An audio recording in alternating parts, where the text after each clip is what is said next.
अरे भैया कैसन उदास बा हो, का बात बा? अरे का करी मर्देव, 3-4 दिन से लौकत ना है। एगो बात बताई। बतावा। हमारी पास एगो मिलौले के जुगाड़ बाटी। कैसे हो? सुना। बेचो हो लोहा टीना जूता चप्पल शीशी बोतल रुपया पैसा घर दुआर में हरी लइका पाड़ा पाड़ी छेरी बकरी ईवी टीवी अंका पंखा वीडियो सरसों गेहूं से बेचो हो लो सन पापड़ी।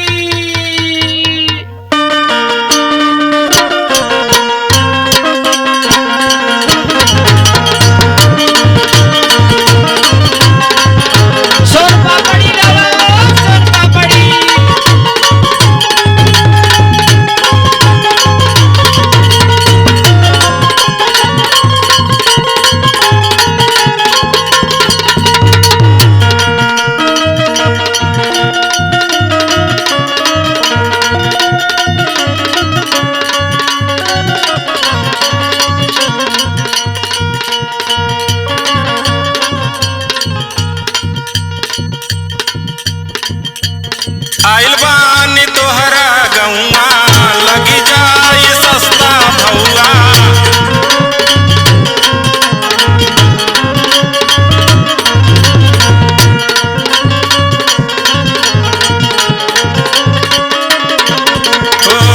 आइल बानी तोहरा गौआ लगी जाई सस्ता भौआ।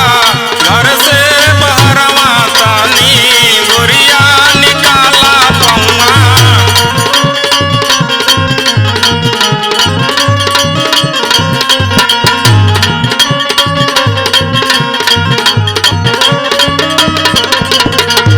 कई के बहाना होइली नैना से नैना लड़ी।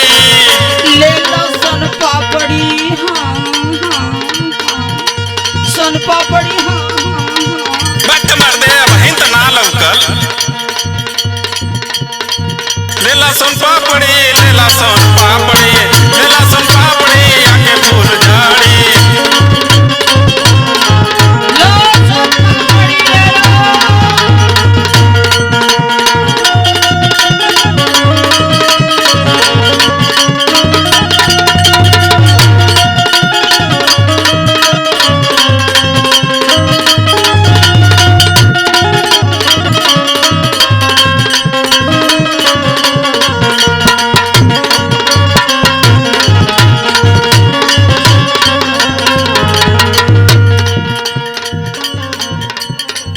तोहरे ही रूपवा के हम ही दीवाना हो।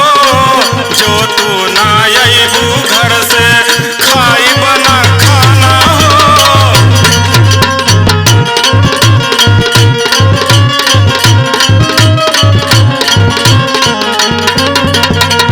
तोहरे ही रूपवा के हम ही दीवाना हो।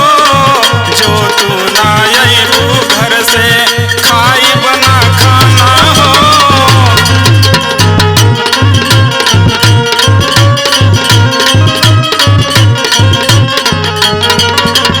तोहरे ही नमवा के गोदाना गोदावली मान जेबू आज मोरी बतिया हो जान।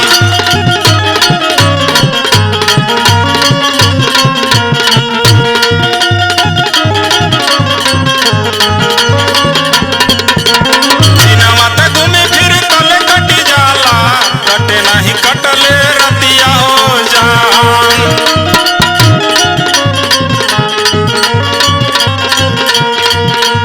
तोहर ही नमवा के गोदाना गोदावली मान जेबू आज मोरी बतिया हो जान।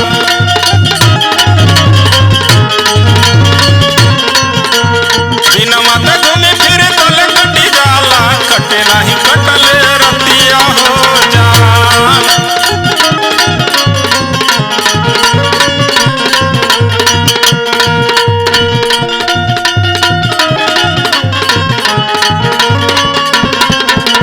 दिन रात सोचिला मनवा हो माना तू मोर कहनवा हो।